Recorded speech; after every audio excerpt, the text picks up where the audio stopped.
हे परमात्मा, यजमानों की सभी कामनाएं शुभ हो, सत्य हो। हे परमेश्वर, यजमानों की सभी शुभ कामनाएं, सभी सत्य कामनाएं पूर्ण हो। हे जगदीश्वर, यजमानों की सभी पूर्ण कामनाएं सुंदर फल देने वाली हो। ऐसी हम आपसे प्रार्थना करते हैं। हमें आशा ही नहीं अपितु पूर्ण विश्वास है कि आप हमारी प्रार्थना को अवश्य ही स्वीकार करेंगे। ओम सौभाग्यमस्तु, ओम शुभम भवतु, ओम सौभाग्यमस्तु, ओम शुभम भवतु। अब एक मंत्र का पाठ करेंगे, हम सब दिन के याद हैं। उसके बाद श्रद्धेय शास्त्री जी अपने हाथ के जल को यजमानों के ऊपर बौछारित कर देंगे। क्या कहते हुए? ओम स्वस्ति, ओम स्वस्ति, ओम स्वस्ति। स्वस्ति यानी कल्याण। आपका कल्याण हो, कल्याण हो, कल्याण हो। ओम तच्चक्षुर्देवहितं पुरस्तात् शुक्रमुच्चरत् पश्येम शरदः शतं जीवेम शरदः शतं शृणुयाम शरदः शतं प्रब्रवाम शरदः शतमदीनः श्याम शरदः शतं भूयश्च शरदः शतम्। ओम स्वस्ति, ओम स्वस्ति, ओम स्वस्ति।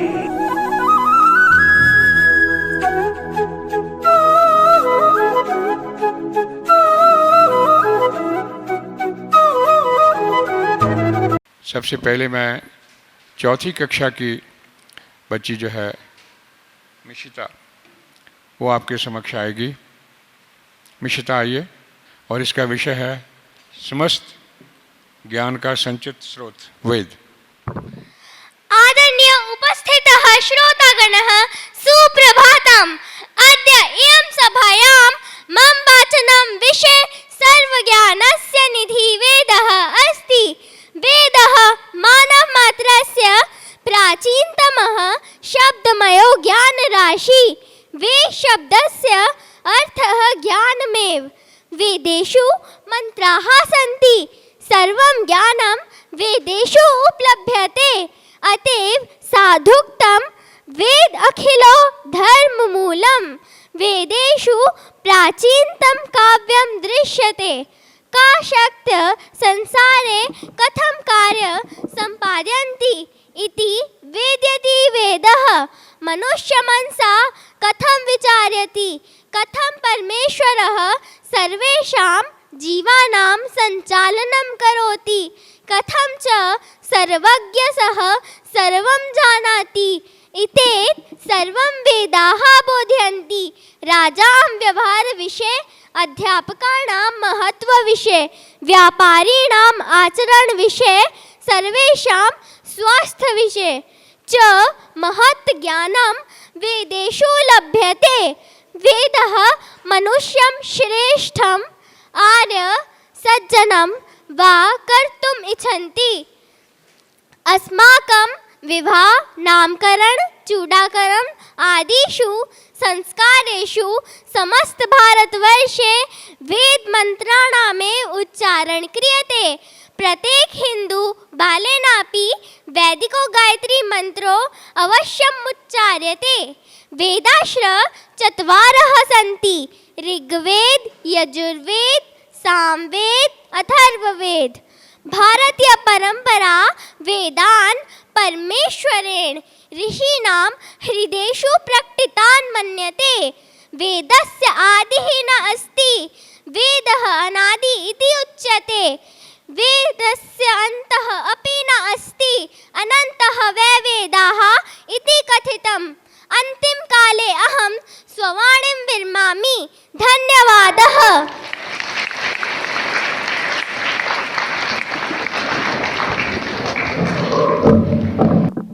ये संस्कार आपके विद्यालय के अंदर आपके बच्चों को मेरे अध्यापक देते हैं।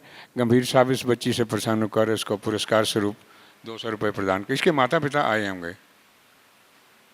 आए जी, आइए आइए आप, और कम से कम तालियां बजाकर इस बच्ची का उत्साह बढ़ाएं।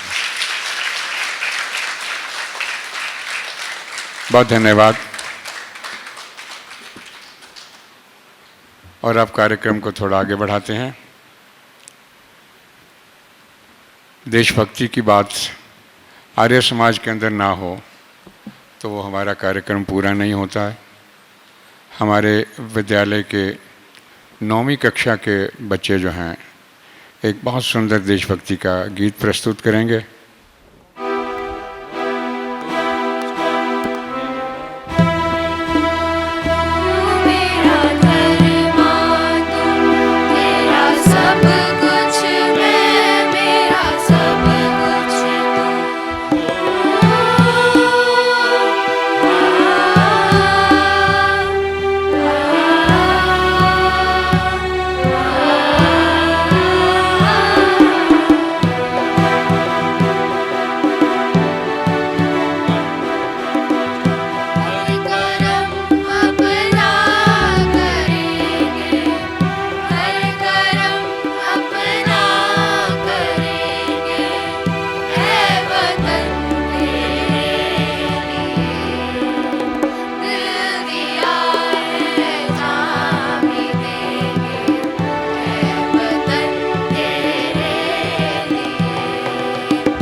अपना करेंगे ऐ वतन तेरे लिए।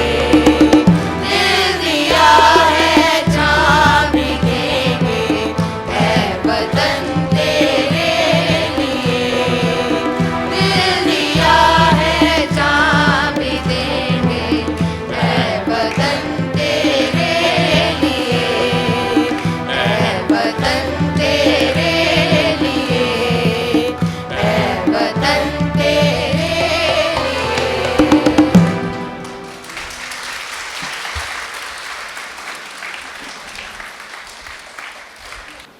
तो मन के अंदर वो विचार आते हैं जो शायद बहुत कम लोगों के मन में आते हैं। इन बच्चों ने इतना सुंदर देशभक्ति का गीत सुनाया, कृपा करके सभी खड़े होकर इनका तालियों से अभिनंदन करेंगे। और आज हम सब के लिए बड़े सौभाग्य की बात है कि उत्तर भारत के उच्च कोटि के वैदिक प्रवक्ता आचार्य संजय जी याज्ञिक हमारे मध्य पधार हैं। आपने उसकी थोड़ी झलक आशीर्वाद जब उन्होंने आप सबको दिया उसको देख ली। मैं निवेदन करूंगा गंभीर साहब के कि आदरणीय आचार्य जी को सम्मान सहित मंच पर लाएं।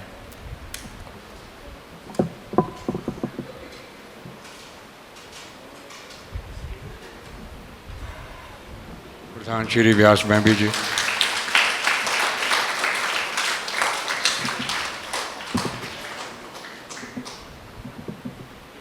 और हमारे विद्यालयों के director doctor Paramjit Kaur,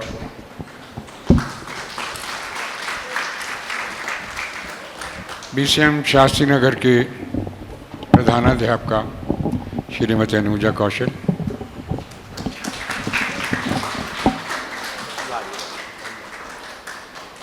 BCM Cambridge की प्रधानाध्यापिका श्रीमती जसनीफ सेठ,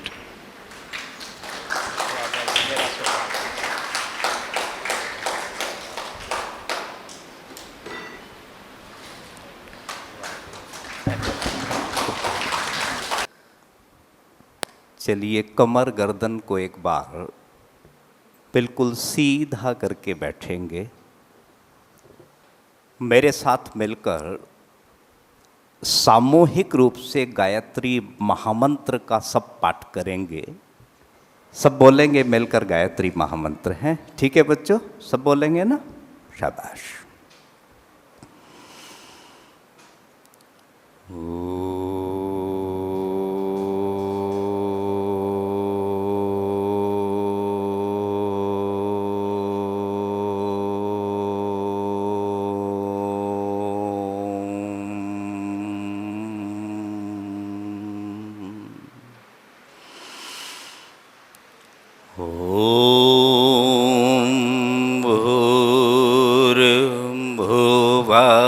स्वाहा तत्सवितुर्वरेण्यं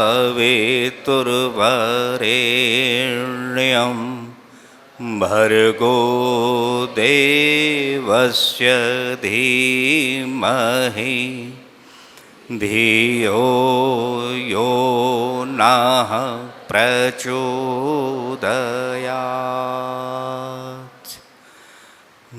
धियो यो नः प्रचोदयात्।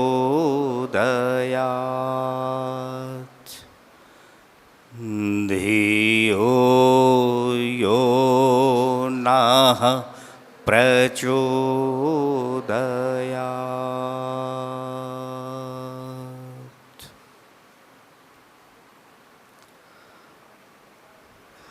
इस पवित्र आर्य समाज के सभी सम्माननीय पदाधिकारीगण,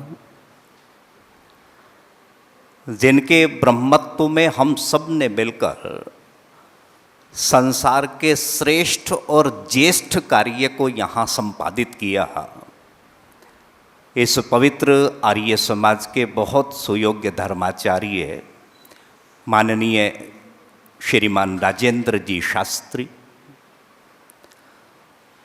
और जिनके माध्यम से आपके बीच आकर कुछ चर्चा करने का सुअवसर मुझे प्राप्त हुआ, श्रद्धेय चंद्र गंभीर जी, अपने अपने क्षेत्र के सभी विशिष्ट महानुभाव, प्यारे प्यारे बच्चों, पूज्या वंदनीया मातृशक्ति एवं रविवार की छुट्टी के दिन अपना कोई मनोरंजन, जरूरी काम, आराम का त्याग करके कुछ सुनने की जिज्ञासा लेकर उपस्थित हुए सभी विचारशील सज्जनों। गंभीर जी आप आ जाओ, आगे आ जाओ। आप में से कई लोगों को पता होगा मैं मेरठ से आया हूं और अपने आप को आश्वस्त करता हूं कि मैं मेरे आने के साथ और यहां इस चर्चा के साथ पूरा न्याय करने का प्रयत्न करूंगा। सीधे सीधे आपको एक वेद मंत्र से जोड़ता हूं। वेद मंत्र आपका सुना हुआ है, या यूं कहें कि वेद का एक वो मोती जो बहुत प्रचलित है और जिसके भावार्थ को गद्य और पद्य में अनेकों अनेकों बार आपने सुना है, सुनाया है, बोला है। यजुर्वेद के 25वें अध्याय का 13वां मंत्र ऐसे आपकी समझ में नहीं आएगा, लेकिन दूसरी बात मैं कहूं, ईश्वर स्तुति प्रार्थना उपासना के 8 मंत्रों में से तीसरा मंत्र। अब कई लोग वहां पहुंच जाएंगे, तो मंत्र कौन सा है? ओम य आत्मदा बलदा यस्य विश्व उपासते प्रशिषम यस्य देवः यस्य छाया अमृतम यस्य मृत्यु कस्मै देवाय हविषा विधेम। चूंकि इस मंत्र के भावार्थ को आपने कई बार पढ़ा है, पढ़ाया है, सुना है, सुनाया है, लेकिन आइए आज एक एक शब्द को पकड़कर इसकी थोड़ी थोड़ी विस्तृत वो चर्चा जो हमें व्यवहार से जोड़ती चली जाए। मेरा अपना ऐसा व्यक्तिगत रूप से मानना है कि मंच के माध्यम से जो भी चर्चा हो वो उतनी व्यवहारिक हो और हमारे जीवन में पग पग संबंध जोड़ने वाली हो। तो यहां मंत्र में सबसे पहले एक शब्द आया है या। या का अर्थ क्या है? जो। या का अर्थ है वह, अर्थात जो या है ये उपमा सूचक है। या कह के उस शक्ति की ओर इंगित किया, इशारा किया जिसकी विधि व्यवस्था से, जिसके विधान के अनुसार, या यूं कहें कि जिसकी शक्ति के प्रभाव से आत्मदा या आत्मदा, अर्थात ये जीवात्मा देह देहांतरों, लोक लोकांतरों, जन्म जन्मांतरों में भेज दिया जाता है। समझ में आया? तो या का अर्थ क्या बनेगा बच्चों? ईश्वर। या का मतलब जो, वह, कौन? जो जीवात्मा को एक शरीर से निकाल के दूसरे शरीर में भेजने का काम करता है। और ध्यान देना, इस संसार में ये विलक्षण कार्य ईश्वर के अतिरिक्त दूसरी कोई शक्ति करने में संभव नहीं है। क्या कोई किसी के प्राण डाल सकता है? प्राण लिए जा सकते हैं। कोई किसी की हत्या कर सकता है, कोई किसी को मार सकता है, शरीर से जीवात्मा को अलग कर सकता है, लेकिन ऐसी शक्ति किसी के पास में नहीं है जो भौतिक शरीर के अंदर आत्मा का संयोग कर दे। ये शक्ति इस संसार में यदि किसी के पास में है तो उसे कहा है ईश्वर। ठीक है बच्चों? ईश्वर का मतलब क्या है? व्याकरण के हिसाब से मैं नहीं बताऊंगा, सरल भाषा में बताऊंगा। मुझे भी ऐसा ना लगे मैं उपदेश कर रहा हूं, और आपको भी ऐसा ना लगे कि आप कोई व्याख्यान या भाषण सुन रहे हैं, बल्कि हम लोगों की ये चर्चा ऐसी लगे जैसे परिवार के छोटे बड़े लोग मिलकर बैठकर बड़े प्रेम से चिंतन करते हैं, कई बार चिंताएं भी करते हैं। तो ईश्वर का अर्थ क्या है? ध्यान देना, ईश्वर। मैंने कहा कि ईश्वर यदि हमारे जीवन में सम्मिलित है, यदि हम आस्तिक होने का दंभ भरते हैं, यदि हम यहां लोग बैठे हुए ये अपने आप से कहते हैं मैं ईश्वर की सत्ता, उसकी व्यवस्था पर विश्वास करता हूं, तो मेरे जीवन में ऐसा मानने, ऐसे करने से पवित्रता होनी चाहिए, मेरे कर्मों में शुद्धता होनी चाहिए। तो समझना, मैंने अपने जीवन में ईश्वर को सम्मिलित करना सार्थक किया है। और वैसे तो मैं ईश्वर विषय के गंभीर प्रवचन सुनूं और करूं, लेकिन ईश्वर की व्यवस्थाओं के आगे यदि मैं नतमस्तक नहीं हूं और ईश्वर की व्यवस्था को मैं समझने में समर्थ नहीं हूं, तो मुझे ईश्वर विषय पर व्याख्यान सुनने और कहने का कोई भी लाभ नहीं होगा। तो बच्चों, आप याद रखोगे ईश्वर का अर्थ? याद रखोगे? प्रयत्न करना। मैंने कहा ईश, और दूसरा जब इसे संधि करेंगे वर। अब ये अर्थ जो मैं बता रहा हूं, आप बड़े भी, माताएं भी, बच्चे भी गंभीरता से अपने मस्तिष्क में स्थिर रखने का प्रयत्न करना। और इस अर्थ को यदि हम सहजता, सरलता से यहां स्थित करेंगे तो निसंदेह हमारे जीवन में पवित्रता आ जाएगी। ईश का अर्थ क्या है? ईश कहते हैं श्रेष्ठ को, और वर कहते हैं, नहीं, ईश कहते हैं शासक को, और वर कहते हैं श्रेष्ठ को। दोबारा अपनी गलती को सुधारता हूं। ईश का मतलब क्या है? शासक। और वर का अर्थ क्या है? श्रेष्ठ। तो ईश्वर का सरलता से, सहजता से समझ में आने वाला अर्थ बनेगा इस समस्त संसार का श्रेष्ठ शासक। बात समझ में आई?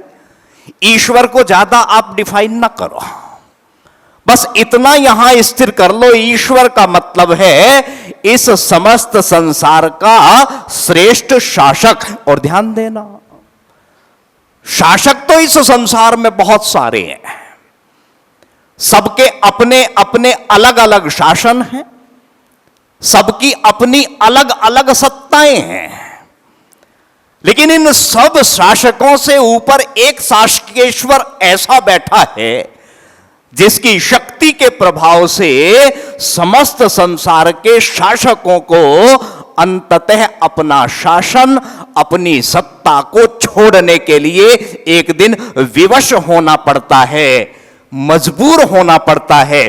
और उस सर्वोच्च शक्ति को क्या कहा है? ईश्वर। बात समझ में आई? अच्छा, एक उदाहरण दे रहा हूं, बल्कि दो उदाहरण, और ईश्वर पर आपका दृढ़ विश्वास हो जाए। आप जानते हैं कि ईश्वर की बनाई हुई जितनी भी ये सृष्टि है बहुमूल्य खजानों से भरी हुई है। इस धरती के नीचे सोना है, चांदी है, हीरा है, जवाहरात है, न जाने कितने कितने रत्न भरे पड़े हैं। और आप जानते हैं परमात्मा ने अपने इस खजाने की रक्षा के लिए एक भी चौकीदार अपॉइंट नहीं कर रखा है।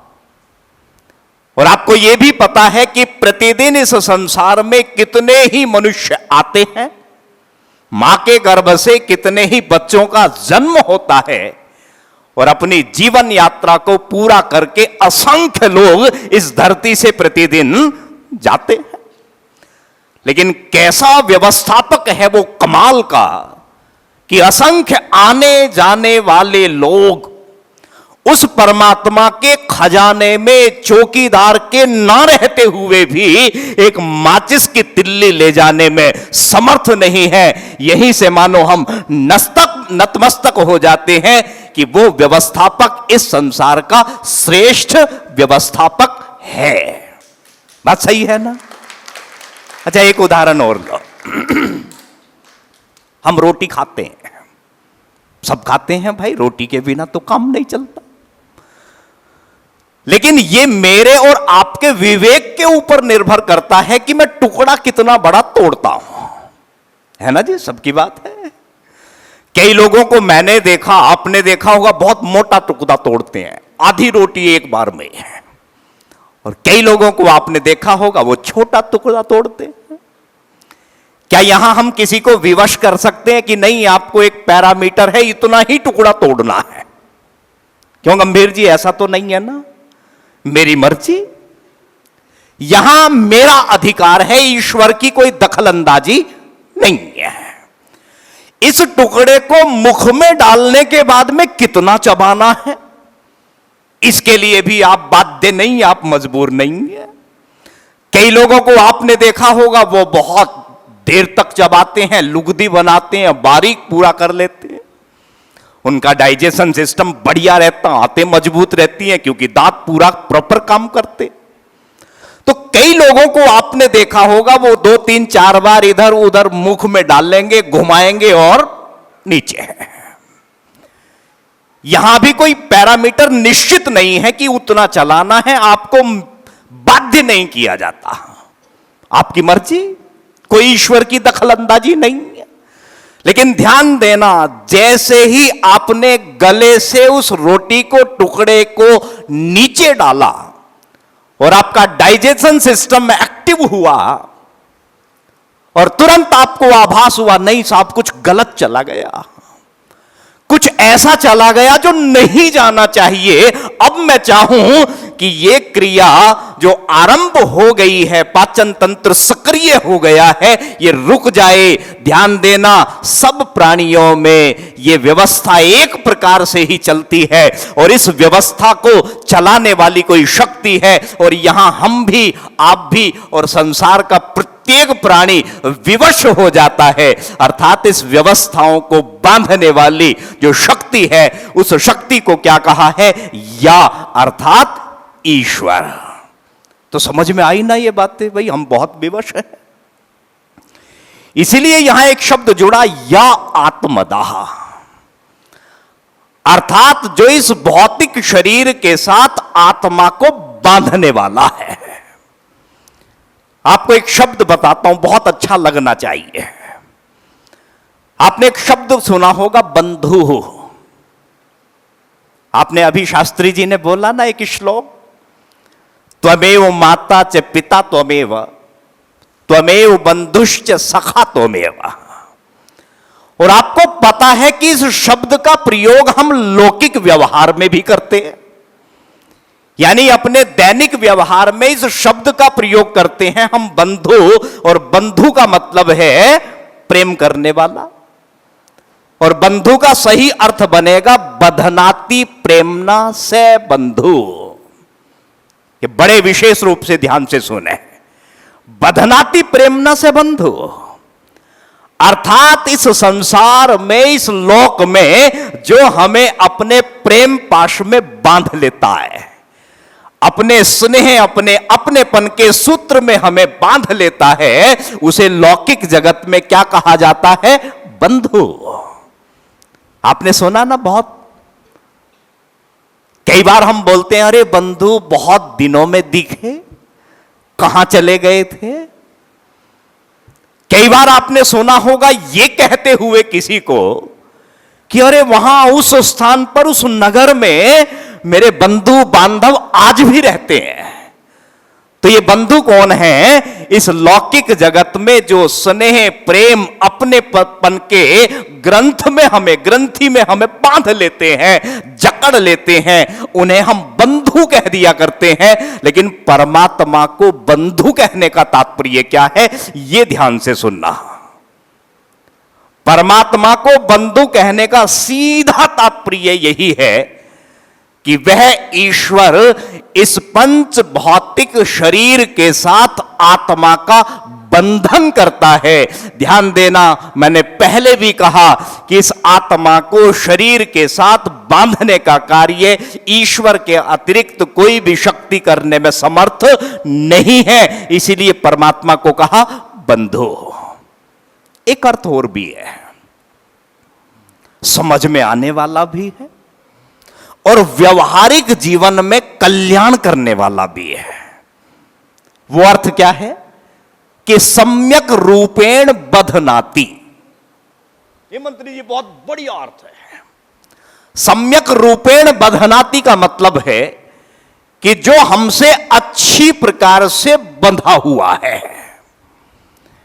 आप ध्यान देना, इस संसार में आपसे कोई कितना ही अथाह प्रेम क्यों ना करता हो, लेकिन सब काल और सब स्थानों पर आपके साथ उपस्थित नहीं रह सकता है।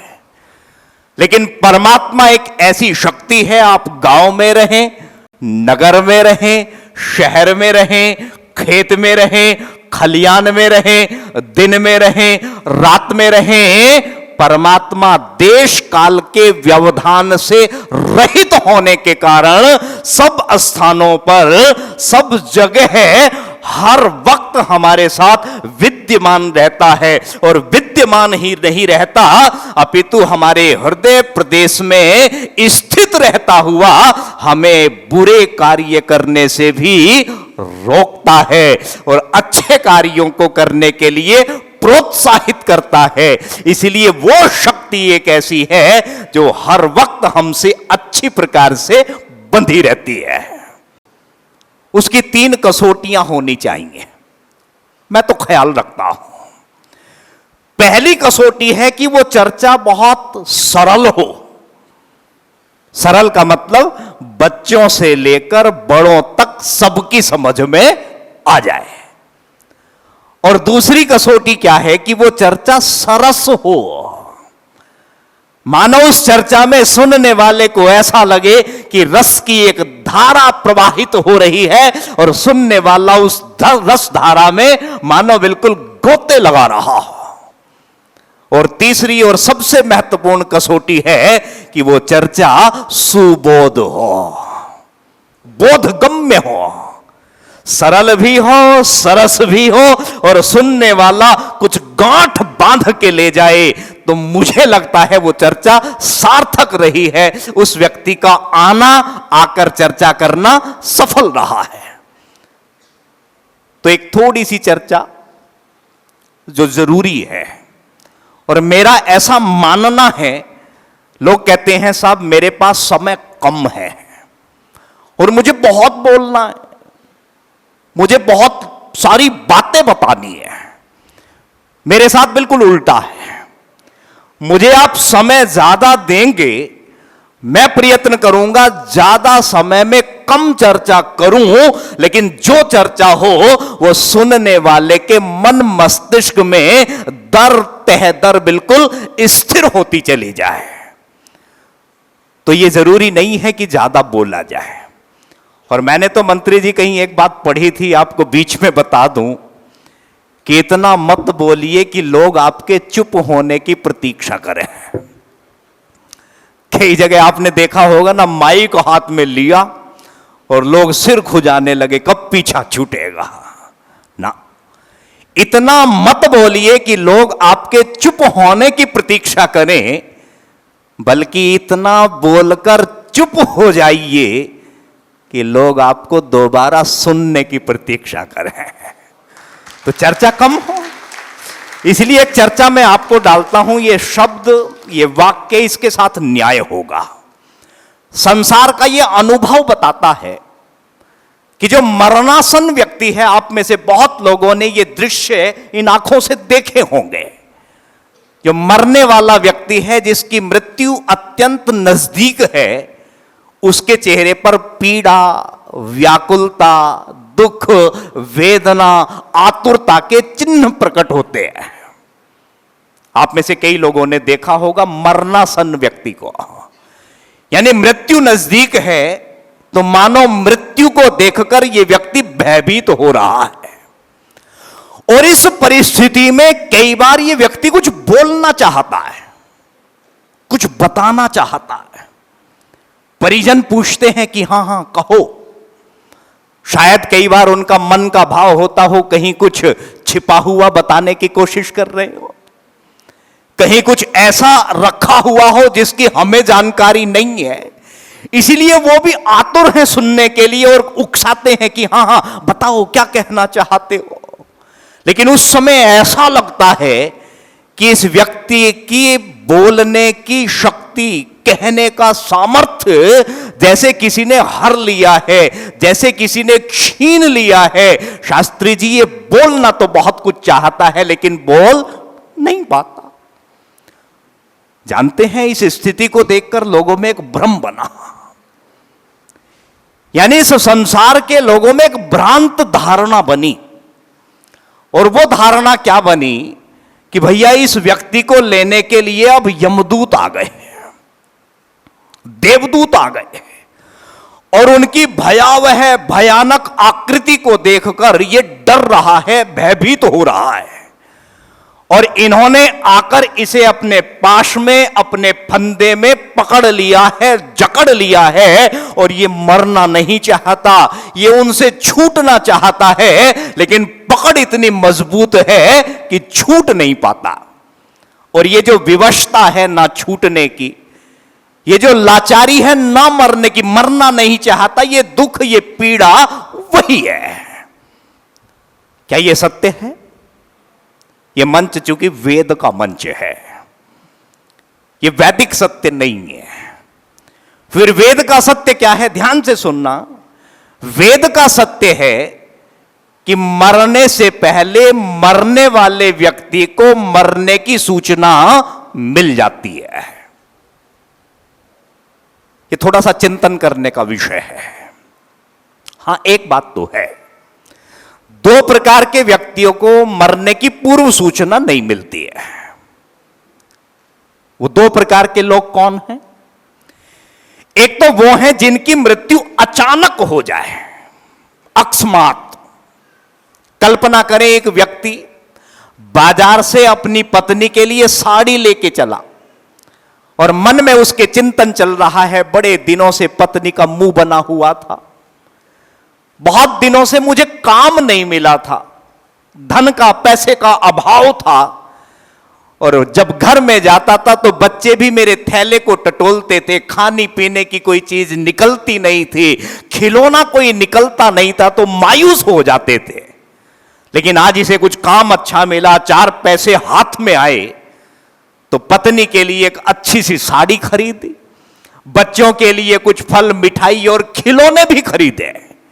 और बच्चों, पता, ये मन में एक सपना देखता हुआ, कल्पना के सागर में गोता लगाता हुआ, मानो एक ताना बाना सुखद बुनता हुआ चला जा रहा है कि पत्नी आज देखेगी साड़ी को, खुश हो जाएगी, बच्चे खिलौनों को देखेंगे, मिठाई को देखेंगे, मुझे बहुत प्रेम करेंगे, बड़े प्रसन्न हो जाएंगे। मरने का कोई ख्याल नहीं है। ऐसा ताना बाना बुनते हुए ये व्यक्ति सड़क पर अपने ही मस्ती में जा रहा है और अचानक पीछे से कोई तेज गति से गाड़ी आए और पलक झपकते ही इसे कुचल कर चली जाए। तो ध्यान देना, ऐसे एक व्यक्ति को मरने की पूर्व सूचना नहीं मिली है। एक दूसरे लोग हैं, ये ध्यान से सुनना, जिनके अंतःकरण पर महातामस आच्छादित रहे। ये शब्द शायद थोड़ा कठिन सा हो गया हो, मैं इसे सरल करके बताता हूं। यानी जिनकी आत्मा पर, जिनके अंतःकरण पर तामसिक संस्कारों का आवरण पूरी तरह से चढ़ा हुआ हो। जिस व्यक्ति ने अपने जीवन में कोई शुभ कार्य, पुण्य कार्य, अच्छे कार्य न किए हो और जिस व्यक्ति का जीवन पापों में ही लिप्त रहा हो, उस ऐसे महातामसी व्यक्ति को भी मृत्यु की पूर्व सूचना नहीं मिलती, नहीं तो सबको मिल जाती है। और अगला वाक्य सावधान होकर सुनना कि मृत्यु की पूर्व सूचना ही नहीं मिलती, अपितु इस सूचना में यह सूचना भी मिल जाती है कि यहां से कहां जा रहा है, अच्छी स्थिति में या इससे भी खराब स्थिति में। और ध्यान देना, आपने कई व्यक्तियों को, कई महापुरुषों को देखा होगा, पढ़ा होगा कि अंतिम समय में उनके चेहरे पर दुख का कोई चिन्ह नहीं है, उनके चेहरे पर प्रसन्नता है। आप जरा ऋषि दयानंद का चिंतन तो करके देखें। अंतिम समय में उन्हें पता है मृत्यु बहुत नजदीक है, शरीर में उनके बहुत दर्द है, लेकिन फिर भी वो कह रहे हैं भैया खिड़की दरवाजे खोल दो। मन से ईश्वर स्तुति प्रार्थना उपासना के 8 मंत्रों का पाठ करते हैं। उन्हें पता है कि उनका किया हुआ संकल्प अभी अधूरा है। गुरु को उन्होंने जो वचन दिया था वो वचन अभी पूरा नहीं हुआ है, अभी बहुत काम करना। वेदों का भाष्य भी बीच में है, संसार भर में आर्य समाज की स्थापना भी नहीं हुई है, ये बीच में कार्य छोड़ना पड़ रहा है। लेकिन ध्यान देना, एक शब्द भी खेद सूचक नहीं है, एक वाक्य भी शिकायत का नहीं है, और उनके चेहरे पर कोई शिकन नहीं है। अर्थात ऐसे महापुरुष को जब आप देखते हैं तो समझ लेना कि ऐसा व्यक्ति बहुत उच्च अवस्था को प्राप्त होने के लिए जा रहा है। तो जिस व्यक्ति के चेहरे पर जितनी पीड़ा होगी, जितना दुख होगा, जितनी आतुरता वेदना होगी, समझ लेना, गांठ बांध लेना कि वो इससे भी बहुत खराब स्थिति में जा रहा होगा। और ध्यान देना, इस स्थिति में चूंकि परमात्मा की एक व्यवस्था है, इसलिए यहां शब्द आया या आत्मदा। ये कार्य परमात्मा रूपी शक्ति करती है कि एक भौतिक शरीर के साथ आत्मा का उसके कर्मों के हिसाब से बंधन करती है, अर्थात बांधती है। इसलिए पहला शब्द क्या कहा मंत्र में? या आत्मदा। समझ में आया जी? आत्मदा। अब एक शब्द को कहने में इतना समय हुआ है, पूरे मंत्र में कितना समय लगेगा अंदाजा लगाओ। दूसरा शब्द आया है बलदा, लेकिन मैंने पहले कहा जरूरी नहीं है जो कहा जाए वो समझ में बैठ जाए, चर्चा कम हो लेकिन आज समझ में आ गई। ईश्वर वो सत्ता है, वो शक्ति है जिसके आगे हमें विवश होना पड़ता है। ईश्वर वो शक्ति है जो कभी भी हमारा साथ नहीं छोड़ती है। बच्चों बेटे सीधे बैठो, ए बच्चे सीधे बैठो। दूसरा शब्द कौन सा है इस मंत्र में? आत्मदा के बाद में जोर से बोलो, बलदा। बलदा का मतलब क्या है? बलदा का मतलब है बलों का देने वाला। बड़ा सरल सा अर्थ है। या आत्मदा, बलदा। और महर्षि दयानंद ने बलदा का जो अर्थ किया है वो कहते हैं शारीरिक, आत्मिक और सामाजिक बल का देने हारा। यानी केवल शारीरिक बल मिल जाए बात नहीं बनेगी, शारीरिक बल ना हो, आत्मिक बल हो तो भी बात नहीं बनेगी। आप कल्पना करें कि किसी के शरीर में बल तो बहुत है, ताकत तो बहुत है, लेकिन आत्मिक बल का अभाव है। क्या ऐसा व्यक्ति सफल होगा? आत्मिक बल के अभाव में कोई भी व्यक्ति उस शारीरिक बल होने पर भी डरा देगा। और किसी के अंदर शारीरिक बल तो बहुत आत्मिक बल तो बहुत ज्यादा है और शरीर में ताकत बिल्कुल भी नहीं है।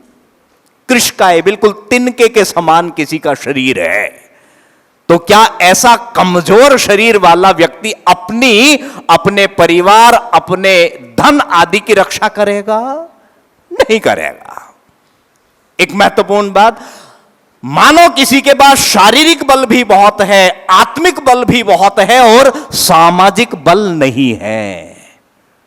इन दोनों बल के होने पर भी राजा कोई व्यवस्था कर दे, साहब आप सत्संग नहीं कर सकोगे, प्रशासन कोई ऐसा नियम बना दे आप सार्वजनिक स्थान पर हवन ना कर सकोगे, प्रवचन की व्यवस्था नहीं हो सकती, आप चौराहे पर बैठकर कोई अच्छा काम नहीं करोगे, तो ध्यान देना इस सामाजिक बल के अभाव में शेष दोनों बल भी अपूर्ण हैं। इसीलिए महर्षि ने कहा कि शारीरिक, आत्मिक और सामाजिक बल का देने हारा। तो बलदा का मतलब समझ में आया। एक और समझ में आने वाली बात, आप सब जानते हैं कि जीवात्मा को यह शरीर कर्म करने के लिए मिला है। आप में से बहुत सारे लोग जानते होंगे जीवात्मा बिना शरीर के कोई गति, कोई क्रिया, कोई कार्य नहीं कर सकता। तो यह भौतिक शरीर भी आत्मा के संयोग के बिना कुछ भी करने में समर्थ नहीं है। आपको पता है, भौतिक शरीर और आत्मा का संयोग होगा तो जीवन कहलाएगा। तो ध्यान देना, ये जो शरीर आत्मा को कर्म करने के लिए मिला, इस शरीर में बल का सबसे बड़ा कारण क्या है? आप में से कई लोग जानते होंगे, अन्न है। अन्नो वही रस है।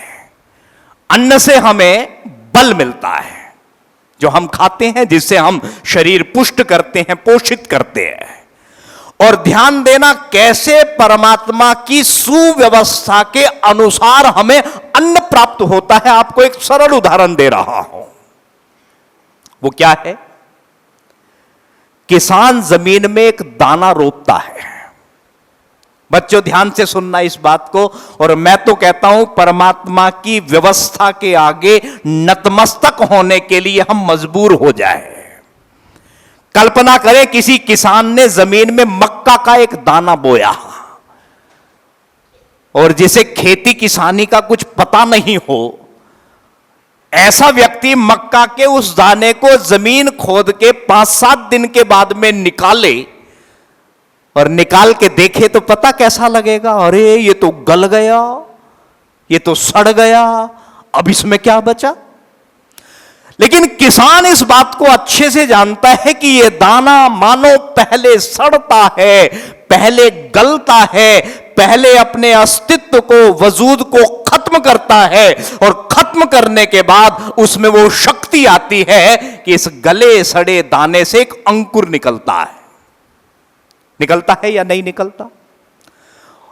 और यह अंकुर कितना नाजुक है, जरा कल्पना करके देखना।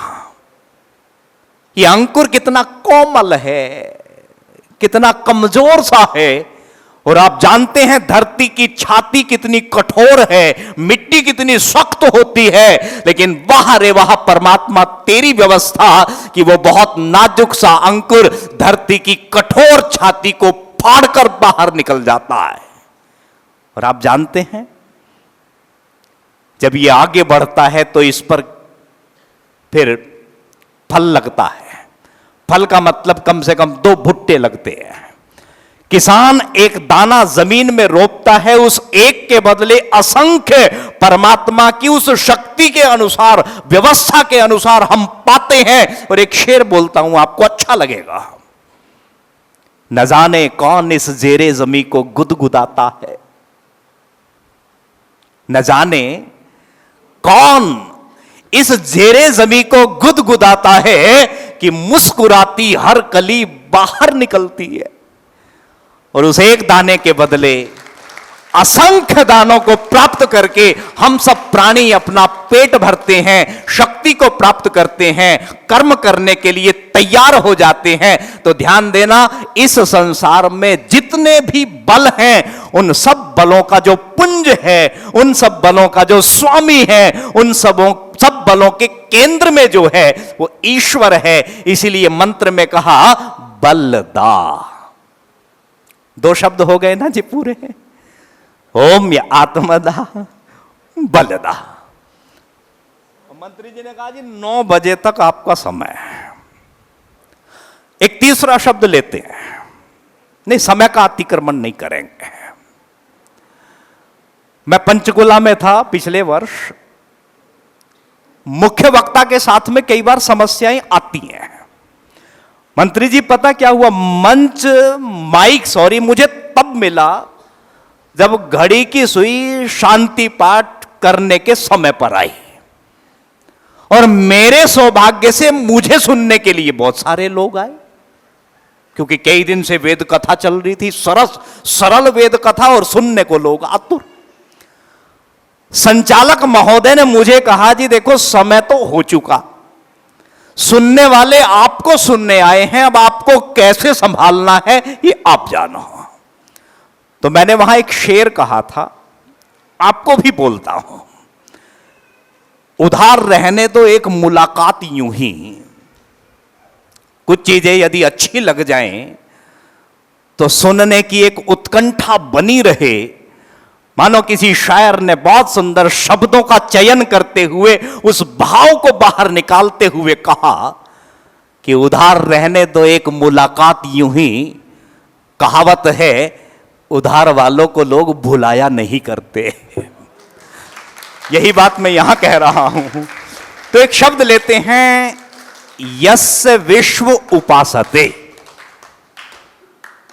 बस, ओम या आत्मदा बलदा यस्य विश्व उपासते हैं। इसका मतलब सहज है, समझ में आने वाला है, व्याकरण की भी कोई जरूरत नहीं है। यस्य विश्व उपासते, अर्थात जिसकी उपासना समस्त संसार कर रहा है या करता है। विचार करना, यह नहीं कहा कि इसकी उपासना से लाभ हो रहा है या नहीं हो रहा है।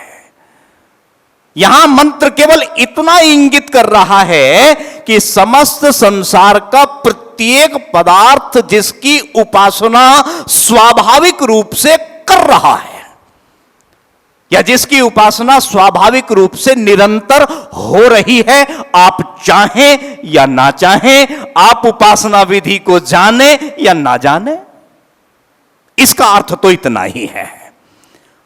और यह कॉन्सेप्ट बिल्कुल एक अलग है। मंत्र में आगे कहा, प्रेषिषम यस्य देवः।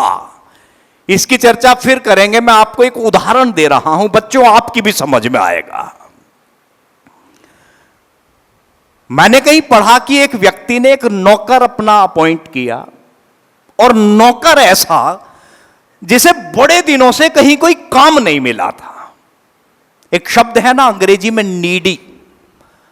मानो ये व्यक्ति बहुत नीडी था, और इसके मन में था कि कहीं मुझे भरपेट खाना मिल जाए, सोने के लिए कोई छत मिल जाए, इतना ही मेरे लिए काफी है। ऐसा गरजमंद व्यक्ति, उसे एक छोटी सी किसी के घर में नौकरी मिली, और जिस घर में नौकरी मिली, इस घर का मालिक एक बार कोई कागजी काम कर रहा है। यह उदाहरण समझना, और समझने के बाद इस पे बहुत चिंतन करना। ये कागजी कोई काम कर रहा है, ऊपर हवा का झोंका पंखे से आया या नेचुरल हवा का, इसके कागज जो हैं ये कुछ उड़े। अब इसे समझ में आया ये तो कोई परेशानी हुई, कागज उड़ते हैं। इसने अपने नौकर को आवाज लगाई, और नौकर को आवाज लगा के कहा कि भैया सुनो, मेरे कमरे में जाओ, मेरे कमरे में जाके देखो एक टेबल पड़ी है, और इस टेबल के ऊपर एक पेपर वेट रखा है, वो लेके आ जाओ।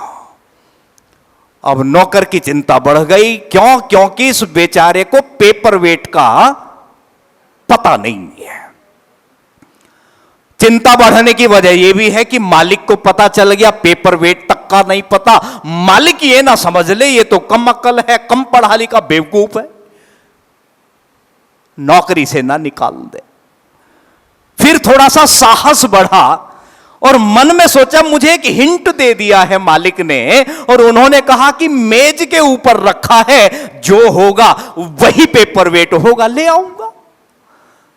थोड़ी सी हिम्मत हुई, कमरे में जाके देखा तो इसका दिमाग चकरा गया। जानते हैं क्यों?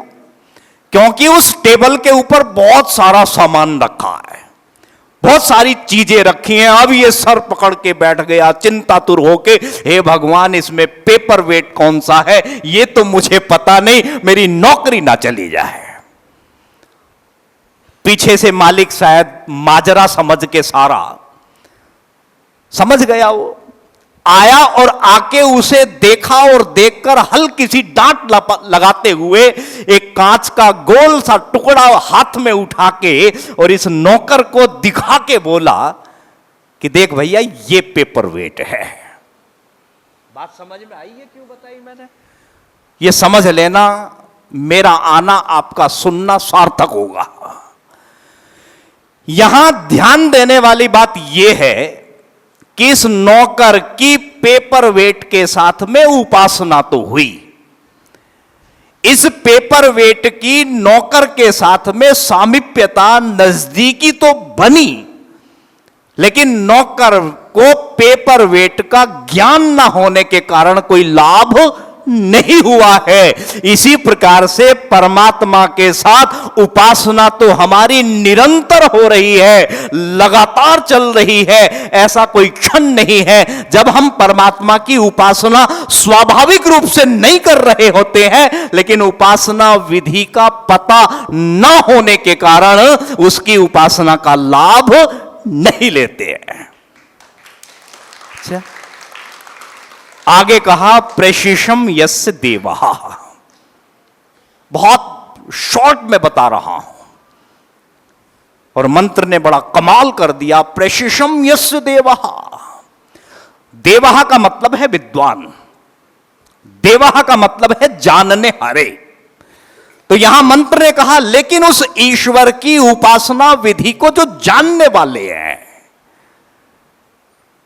यानी उसके प्रशासन उसके प्रशिक्षण को जो समझते और जानते हैं, प्रशिक्षम यस्य, मानो वो उस परमात्मा की उपासना का लाभ लेके आनंदित होते हैं, और आनंदित ही नहीं होते प्रशिक्षम यस्य, बल्कि उस ईश्वर की प्रशंसा के गीत गाते हैं। मानो उस ईश्वर की प्रशंसा के गीत गा के आनंद से झूमते हैं।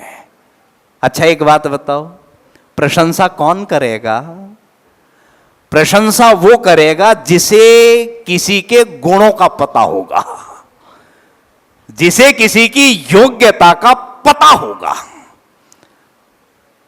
प्रशंसा को तो छोड़ो, हम निंदा भी ना कर सकेंगे, चुगली भी ना कर सकेंगे उसकी जिसकी कमियों का, जिसके दोषों का हमें पता नहीं होगा।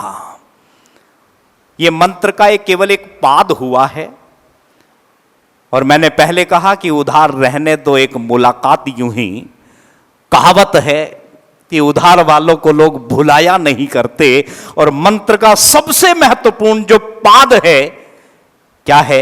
यस्य छाया अमृतम। छाया का मतलब आश्रय, छाया का मतलब शरण, और मंत्र कह रहा है कि इस संसार में जिसका आश्रय स्थायी आनंद को देने वाला है, मोक्ष को देने वाला है, इसकी चर्चा ईश कृपा करें कभी आना होगा तब करेंगे, या कोई ऐसी व्यवस्था बनेगी तब होगी, क्योंकि समय का अतिक्रमण मैं करूंगा नहीं, और जल्दी जल्दी व्याख्या करने का मैं अभ्यासी बिल्कुल नहीं हूं। तो जितनी चर्चा मैंने इस मंत्र को लेके आपके बीच में की है, उतनी चर्चा मैंने बहुत मन से की है, आपने बहुत मन से सुनी है। ऐसा मुझे आभास हुआ, प्रतीत हुआ, मुझे बहुत आनंद आया, आपको भी जरूर आया होगा ऐसी मैं अपेक्षा करता हूं। और ना चाहते हुए भी 10-20 तक, मैं तो सोच रहा था 10 बजे तक। अरे वाह, ये तो काम हो गया, फिर आगे की बात ही खत्म है। चलिए फिर यस्य छाया अमृतम। छाया शब्द के कितने अर्थ मैंने बताए बेटा? 2। छाया शब्द का एक अर्थ बनता है शरण, और दूसरा अर्थ बनता है आश्रय। तो यहां मंत्र कह रहा है यस्य छाया अमृतम, अर्थात जिसका आश्रय, जिसकी शरण निरंतर स्थायी आनंद सुख देने वाली है। तो ध्यान देना, समस्त संसार का कोई भी पदार्थ सुख तो देगा, ये बात ध्यान से सुनने की है। सुख तो देगा, लेकिन ये पदार्थ हमेशा सुख ही देता रहेगा ये निश्चित नहीं है। समस्त संसार के पदार्थ सुख के साथ साथ में दुख का भी कारण बनते हैं। आप जानते हैं ना इस बात को। एक उदाहरण दे रहा हूं केवल, बातें बहुत सारी, विस्तार में जाएंगे तो फिर समय का अभाव। एक ऐसा उदाहरण जो सबकी समझ में, बच्चे से लेकर बड़े तक की समझ में आ जाए और समस्त संसार के पदार्थों के ऊपर इस घटना को घटित करके कल्पना के माध्यम से देख लेना। मानो आपने कार ली, या आपके पास में पहले से है, संभवतः यहां तो सब लोगों के पास में हो। बाहर का टेम्परेचर बहुत ज्यादा है, 40 से भी ज्यादा है, प्रचंड गर्मी पड़ रही है, और आप अपनी कार के अंदर एसी चलाकर और बहुत अपने मन का, म्यूजिक का आनंद लेते हुए अपने सफर को बड़े सरलता से काट रहे हैं, जा रहे हैं। कोई दिक्कत नहीं, कोई परेशानी नहीं है। लेकिन कल्पना करें कि कोई टेक्निकल फॉल्ट आ जाए, कोई गाड़ी में समस्या हो जाए और यह गाड़ी बंद हो जाए। अब चूंकि बंद गाड़ी में आप अंदर नहीं बैठ सकते, अंदर तो बहुत गर्मी लगेगी। आप बाहर आते हैं, बाहर का टेम्परेचर भी बहुत ज्यादा है, बाहर खड़ा होना भी आपके लिए मुश्किल है, और मुश्किल आपकी ओर बढ़ जाए जब आप किसी से पूछें, भैया कोई मैकेनिक है आसपास में, और आपके भाग्य से वो व्यक्ति ही एक मैकेनिक का गैराज है, लेकिन वहां तक इस गाड़ी को आपको धक्का मार के ले जाना पड़ेगा। आप कल्पना के माध्यम से वहां जाके देखना और फिर थोड़ा सा विचार करना इस बात का कि यह कार जो कुछ समय पहले आपके सुख का हेतु, आपके सुख का कारण बनी हुई थी, यही कार कुछ समय के बाद में जब धक्का आपको लगाना पड़ रहा है, आपके दुख का कारण बन जाती है। मेरा पुत्र, मैं अपने ऊपर ही कहूं, जिसके मुखमंडल को देखकर मेरे मन के अंदर हर्ष की एक लहर उठती है। आप जानते हैं, बाल क्रीड़ाओं को देखकर, पिता अपने बच्चे की लीलाओं को बचपन में देखकर माता कितनी सुख की अनुभूति करती है। यानी एक पिता एक माता को उसकी संतान सुख का आभास कराती है जब अपनी बाल क्रीड़ाओं से सबको वो मोदित करता है, मोहित करता है। लेकिन ध्यान देना, यही बच्चा दुर्भाग्य से यदि किसी का 16-17 साल का होने के बाद उसके घर में यह शिकायत आए कि आपका बेटा वहां पंचायत में लोगों ने बैठा के रखा है और आपके बेटे ने किसी की लड़की को छेड़ दिया है,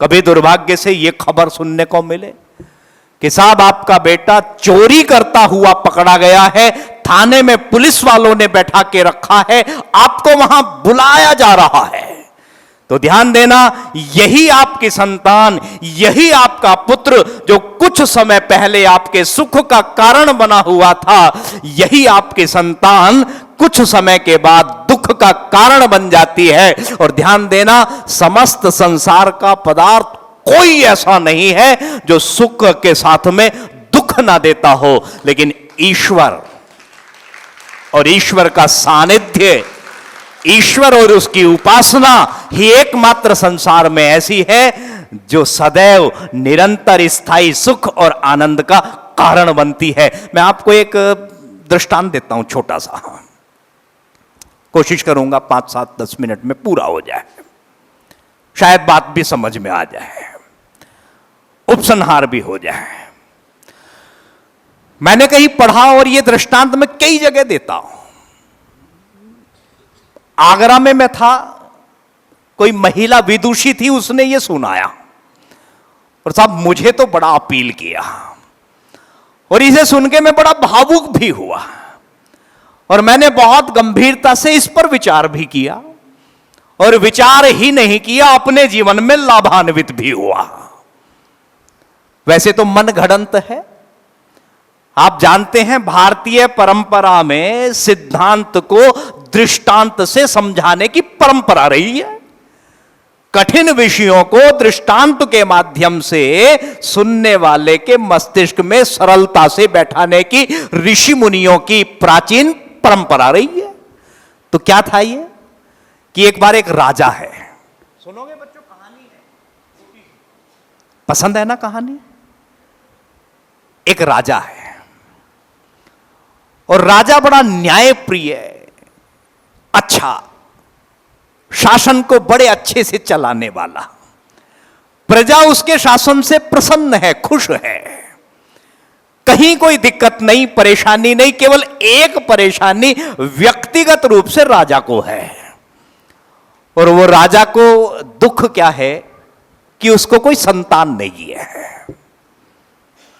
दो कारणों से दुख बढ़ा हुआ है। एक तो स्वाभाविक रूप से इच्छा होती है कि मेरे घर में संतान हो, पुत्र हो, और दूसरी शायद दुख की वजह यह रही हो कि उस समय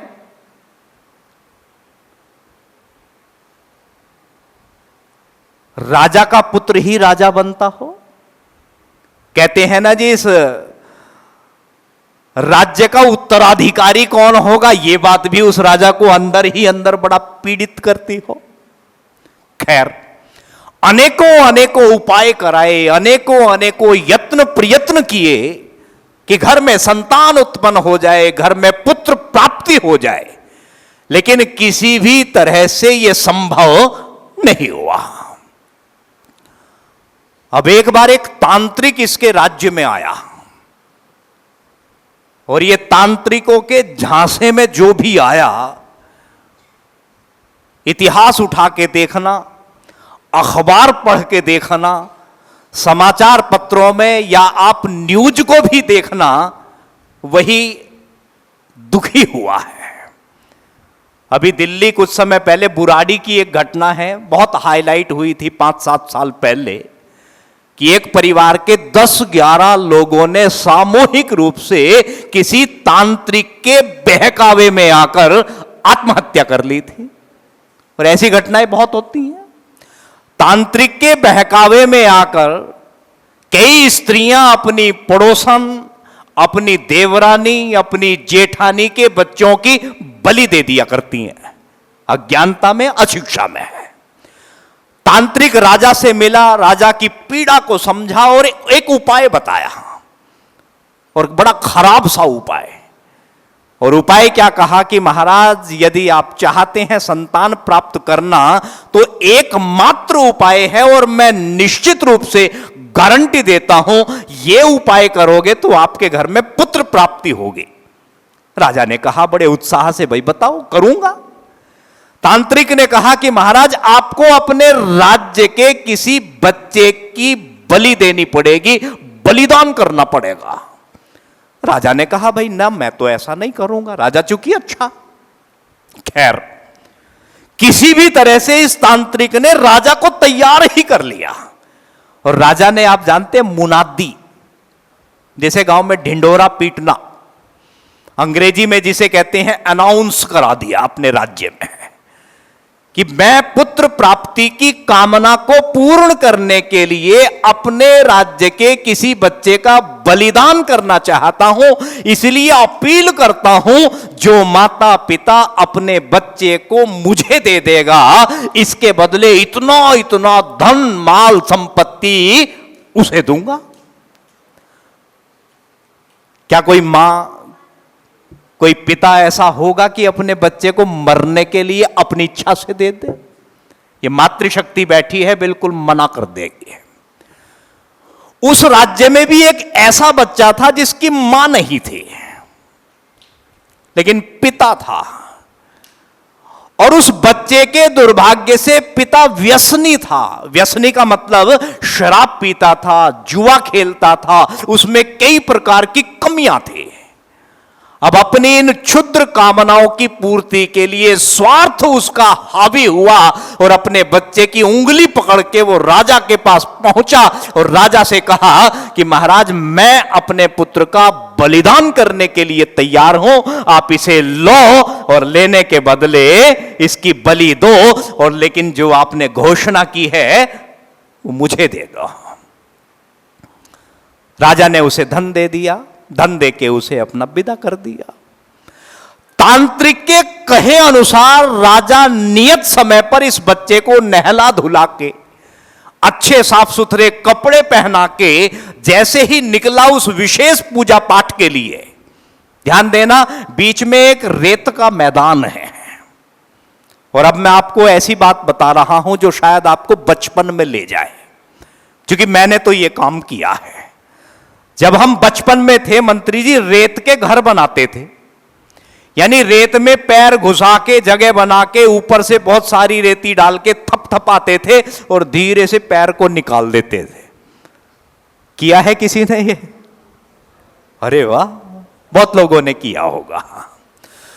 बच्चा है, बच्चा मन है, इसके मन में न जाने क्या आया, इसने रेत में पैर घुसा के थपथपा के रेत का एक घर बनाया और घर बनाने के बाद में कुछ देर उस घर को निहारा एक आशा उम्मीद के साथ, और न जाने क्या इस बच्चे के मन में आया, पैर मार के इसने उस घर को गिरा दिया। ठीक है गंभीर जी? दूसरा घर बनाया, दूसरे घर को भी कुछ देर के लिए देखा और लात मार के उसे भी गिरा दिया। तीसरा घर बनाया, तीसरे घर का भी हश्र यही हुआ। फिर इसने आखिरी चौथा घर बनाया और चौथे घर को बनाने के बाद बड़ी आशाओं के साथ उसे देख रहा है, निहार रहा है, और राजा इसके इस कृत्य को ध्यानपूर्वक देख रहा है। चौथे घर को नहीं गिराया। अब राजा के मन में कुछ जिज्ञासा हुई, मन में कुछ कौतूहल हुआ, प्रश्न हुआ। उस बच्चे से कहा कि बेटा एक बात बता, आपने ये 4 घर बनाए, पहले 3 बनाए हुए घर आपने तोड़ दिए, इस चौथे घर को आप अभी तक आशा उम्मीद से देख रहे हो, ये क्यों नहीं तोड़ते हो? इसका कारण क्या है? अब ध्यान से सुनना वो बात, दृष्टांत है समझाने के लिए। तो ये बच्चा कहता है, महाराज पहला घर मैंने मेरी मां के लिए बनाया था, क्योंकि मुझे इतना तो पता चल चुका है कि इस संसार में सबसे ज्यादा बच्चे को यदि प्रेम करने वाली कोई शक्ति है तो वो मां है। मैं देखता हूं ना अपने अड़ोस पड़ोस के बच्चों को, उनकी मां उसे बहुत प्रेम करती है, लेकिन मेरी मां नहीं है, मेरी मां नहीं है तो मेरी मां मुझे बचाने कैसे आ सकती है? तो मां के नाम के घर का कोई औचित्य मेरे लिए नहीं है, इसलिए इस घर को मैंने गिरा दिया। राजा ने पूछा, दूसरा घर किसके लिए बनाया, क्यों गिराया? तब इसने कहा कि महाराज जिस बच्चे की मां नहीं होती, उस बच्चे के पालन पोषण की अतिरिक्त जिम्मेदारी उसके पिता की होती है। तो ये घर मैंने पिता के नाम का बनाया था, लेकिन मेरा पिता ही तो मेरा हत्यारा बन रहा है, तो ऐसे पिता से मैं बचाने की उम्मीद कैसे कर सकता हूं? बिल्कुल बेईमानी है। तो महाराज इस पिता के नाम के बनाए हुए घर का मेरे लिए कोई महत्व नहीं बचता है, इसीलिए मैंने इसे भी गिरा दिया। राजा ने कहा, तीसरा घर किसके लिए बनाया? अब इस बच्चे ने मानो राजा की आंखों में आंखें डाल दी और राजा को निहारते हुए राजा से बोला कि महाराज मैंने सुना है जिस बच्चे की मां नहीं होती और जिस बच्चे का पिता उसका शत्रु बन जाता है, यानी जो बच्चा अनाथ हो जाता है, उस बच्चे के पालन पोषण की अतिरिक्त जिम्मेदारी वहां के राजा के ऊपर होती है, क्योंकि राजा के लिए समस्त प्रजा ही संतान के तुल्य होती है। महाराज ये तीसरा घर मैंने आपके लिए बनाया था, लेकिन आपकी कामना पूर्ति के लिए तो मैं बलिदान होने जा रहा हूं, और यदि आपके घर में पुत्र होता तो मैं मृत्यु का कारण नहीं बनता। तो महाराज आपसे उम्मीद करना तो और भी ज्यादा बेईमानी है, इसलिए आपके नाम के बनाए हुए घर का भी कोई औचित्य मेरे लिए नहीं, वो भी मैंने गिरा दिया। अब राजा ने कहा, भैया चौथा घर किसके लिए बनाया ये बता। तब राजा ने, उस बच्चे ने कहा कि महाराज मैंने सुना है कि इस संसार में परमात्मा ईश्वर एक ऐसी शक्ति है जो सबकी रक्षा करती है, सबका पालन पोषण करती है। इस संसार में जिसका कोई नहीं होता, मैंने लोकोक्ति में सुना, उसका ऊपर वाला होता है। महाराज ये चौथा घर मैंने उस ईश्वर के नाम का बनाया था। अब सुनना, राजा कह रहा है फिर गिराया क्यों नहीं है? तब इसने कहा कि महाराज उस ईश्वर पर मेरा दृढ़ विश्वास डिगा नहीं है, और अभी भी मुझे आशा और उम्मीद है कि वो परमात्मा जब सबका रक्षक है तो मेरी भी रक्षा करेगा। और कमाल की बात देखिए, परमात्मा जो है ना जी, किसी की झोली नहीं भरता, परमात्मा केवल प्रेरणा करता है। ध्यान से सुनना, परमात्मा प्रेरक है। मानो तत्काल परमात्मा ने राजा के हृदय में प्रेरणा की, और वो प्रेरणा के शब्द राजा के मुख से फूट पड़े, और उस राजा ने उस बच्चे को गले लगाते हुए तुरंत कहा कि बेटा आज से तू ही मेरा पुत्र होगा और तू ही मेरे राज्य का अधिकारी होगा। तो इसीलिए क्या कहा, यस्य छाया अमृतम। बस जो उस परमात्मा के शरण में चला गया, सच्चे मन से उसके आश्रय को पा लेता है, मानो परमात्मा उसे अपने आगोश में ले लेता है, मानो परमात्मा अपनी शरणागति करके उसका उत्थान, उसका कल्याण कर दिया करता है। और यस्य मृत्यु हो, यह बिल्कुल उल्टा है। जो परमात्मा को विसार के केवल इस सांसारिक पदार्थों में ही लिप्त रहता है, मानो ऐसा करना उसकी मृत्यु अर्थात दुख का, कष्ट का, क्लेश का कारण बनता है। और कस्मै देवा या हविषा विधिम, यह अभी भी पेंडिंग है। इसके लिए पूरा एक व्याख्यान चाहिए। यह पाद बड़ा महत्वपूर्ण है, कस्मै देवा या हविषा विधे में। और 4 मंत्रों में अंतिम पाद यही आता है, ईश्वरी स्तुति प्रार्थना उपासना में। तो ऐसा कभी अवसर आएगा तो फिर चर्चा करेंगे। समय चूंकि अब नहीं परमिट करता है। सच्ची में मुझे तो बहुत अच्छा लगा, आप सब ने मन से सुना। आप सभी का बहुत बहुत आभार। इति ओम शम। बहुत धन्यवाद आदरणीय आचार्य जी का। इतने सुंदर विचार इतने कम समय के अंदर आपने बीच में से ले लेना, बीच में से बांध दिए। जैसा मैंने पहले निवेदन किया, ये पूरा जो प्रवचन है वो उसको अभी रिकॉर्ड किया गया है और ये शाम तक YouTube पर लोड हो जाएगा। और ले एक दो। आज हम लोगों ने जो कार्यक्रम देखा सुना उसको 2 भागों में बांट दीजिए। पहला कार्यक्रम था यज्ञ और दूसरा था प्रवचन का। Thank you. एक बात कहना चाहूँगा आपको, 2 और 3 दिसंबर की रात 1984 भोपाल गैस त्रासदी हुई। जो 50 से ऊपर वर्ष के लोग हैं उनको थोड़ा याद होगा। और उस गैस की लीकेज की वजह से 30,000 से अधिक लोग मृत्यु को प्राप्त हुए और कितने हज़ारों लोग जो है अपंग हो गए, जो अभी तक भी उस यातना को भोग रहे हैं। लेकिन उस एरिया के अंदर 6 परिवार बच गए। कितने परिवार बचे? 6। और बड़ी दुनिया को हैरानी हुई, इस एरिया के अंदर कोई व्यक्ति जीवित नहीं बचा। जो बच गए वो अपंग हो गए, बीमार हो गए बुरी तरह से। और ये 6 परिवार कैसे जीवित रह गए? तो उन्होंने ढूंढा, पता किया, वो परिवार नित्य प्रति यज्ञ करते थे। यज्ञ करने से जो आप अग्नि के अंदर घी और सामग्री की आहुति डालते हैं, वो अग्नि उसको सूक्ष्म रूप से व्याप्त करके वातावरण में दे दी जाती है और वो जो है उसके अंदर कई रोगों को, उनके जो बैक्टीरिया हैं उनको मारने की क्षमता होती है। यदि मेरी बात पर विश्वास ना हो, लखनऊ के अंदर वनस्पति औषधि अनुसंधान केंद्र है, उनका यदि आप गूगल पर जाकर सर्च करेंगे कि उन्होंने यज्ञ के ऊपर जो रिसर्च करी है वो इस बात को प्रमाणित करती है। दूसरा भाग जो अभी आपने सुना वो प्रसाद है आपको विचारों का। यज्ञ जो है भारत की प्राचीन परंपरा है, चाहे रामायण काल में चले जाएं चाहे महाभारत काल में आ जाए। रामायण काल के अंदर आप सबको याद है ऋषि विश्वामित्र महाराज दशरथ के पुत्र को, दोनों बेटों को लेकर किस काम के लिए गए थे? यज्ञ की रक्षा के लिए। क्या कहने का मतलब है? तब भी यज्ञ होते थे, ऋषि मुनि यज्ञ करते थे और तभी सब लोग स्वस्थ रहते थे।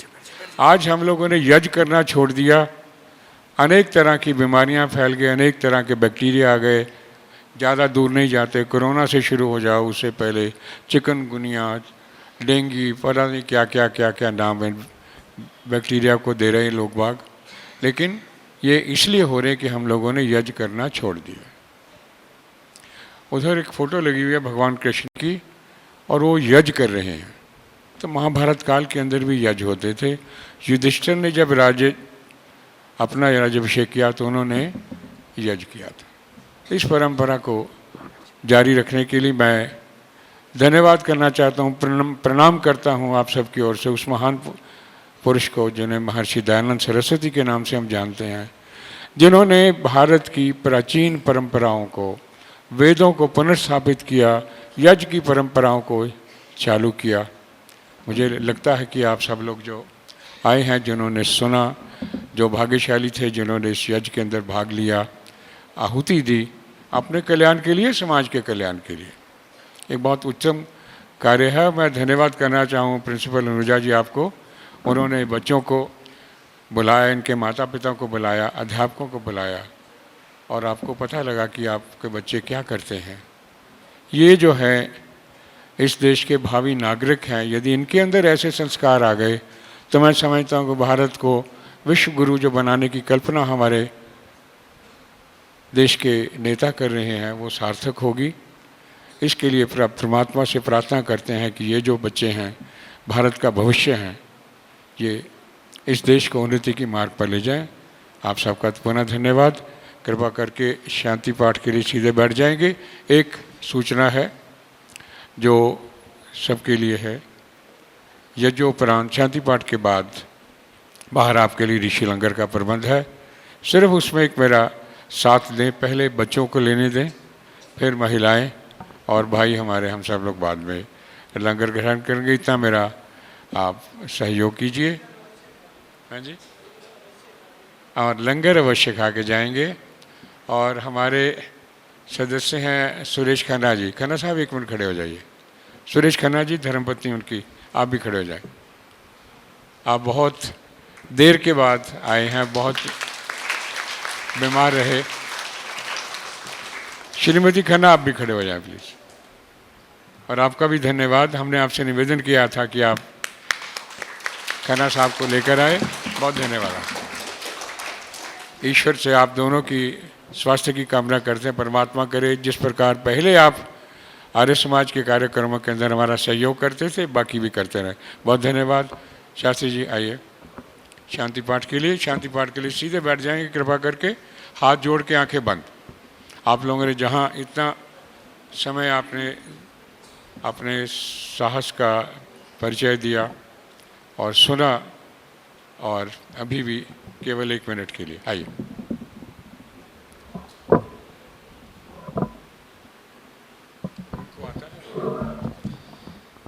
आइए सभी शांति पाठ मिलकर करते हैं। ओम द्यौ शांति अंतरिक्ष शांति पृथिवी शांति आपः शांति रोषधय शांति वनस्पतयः शान्तिर्विश्वे देवाः शान्तिर्ब्रह्म शान्ति सर्वं शान्तिः शान्तिरेव शान्तिः सामा शान्तिरेधि ॐ शान्ति शान्ति शान्तिः। जो बोले सो अभय सत्य सनातन वैदिक धर्म की जय। मर्यादा पुरुषोत्तम श्री रामचंद्र महाराज की जय। योगी राज श्री कृष्ण चंद्र महाराज की, गुरु ब्रजानंद महाराज की जय। भारत माता की, गौ माता का पालन, आर्य समाज, वेद की ज्योति जलती रहे, ओम का झंडा ऊंचा रहे, विश्व गुरु कैसा हो, महर्षि दयानंद जैसा हो। वैदिक ध्वनि ओ